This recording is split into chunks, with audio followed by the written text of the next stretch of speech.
Yo mga idol, kamusta? Sports Talk PH nga pala. Ang laban ni Pitbull, pag-usapan natin yan mga idol.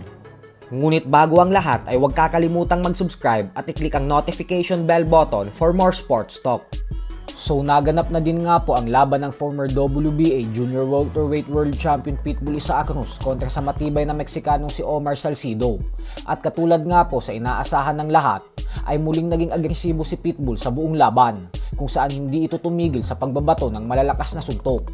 Subalit makunat din po talaga itong si Salcido dahil kinaya niyang saluhin ang lahat ng suntok na ipinatama sa kanya ni Pitbull. Pero ganun pa man ay nakuha pa din po ni Pitbull ang panalo via lopsided unanimous decision. Nasungkit ni Pitbull ang bakanting WBC Interim Junior Welterweight belt.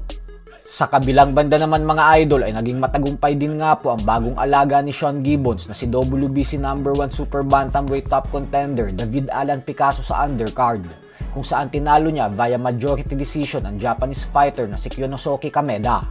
At alam po nating lahat na kapag naging matagumpay din si Naoya Inoue sa laban niya kontra kay Muradjon Akhmadaliev sa buwan ng September, ay paglalabanin na ni Turki Alashik sa December si Inoue at Picasso sa ilalim ng Riyadh season. Subalit ang problema nga po dito ay dahil bagamat nakuha ni Picasso ang panalo kanina, ay hindi po masyadong impresibo ang naging performance nito. Kaya naman base sa pag-aanalisa ng mga eksperto, ay maliwanag daw na hindi pa handa si Picasso para sa isang mega fight kontra kay Inoue dahil masyado pa umano itong hilaw para sa binansagang halimaw ng Japan.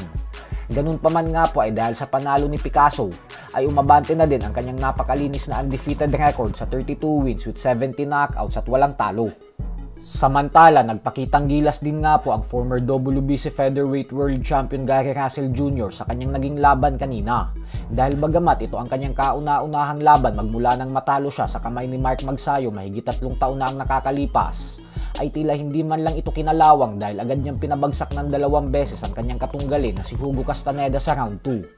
Kayang-kaya niya na sanang tapusin ang laban sa pagkakataon na ito, pero mas pinili ni Russell na pahabain pa ang kanilang bakbakan upang masubukan niya ang kanyang stamina dahil matagal siyang nabakante. At pagpasok po ng final round ay dito na tinapos ni Russell ang laban via 10th round knockout. Ito po ang kauna-unahang panalo ni Russell via knockout makalipas ang 6 na taon.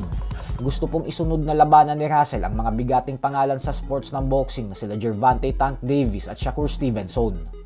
Samantala, wag din po natin kakalimutan na ngayong tanghali din po magaganap ang bigating unification fight sa pagitan ng 2 undefeated super flyweight world champions na sila Bam Rodriguez at Fumilele Cafu. So hanggang dito na lang po muna tayo mga idol. Sports Talk PH, kakaiba ang laban ng mga Pinoy.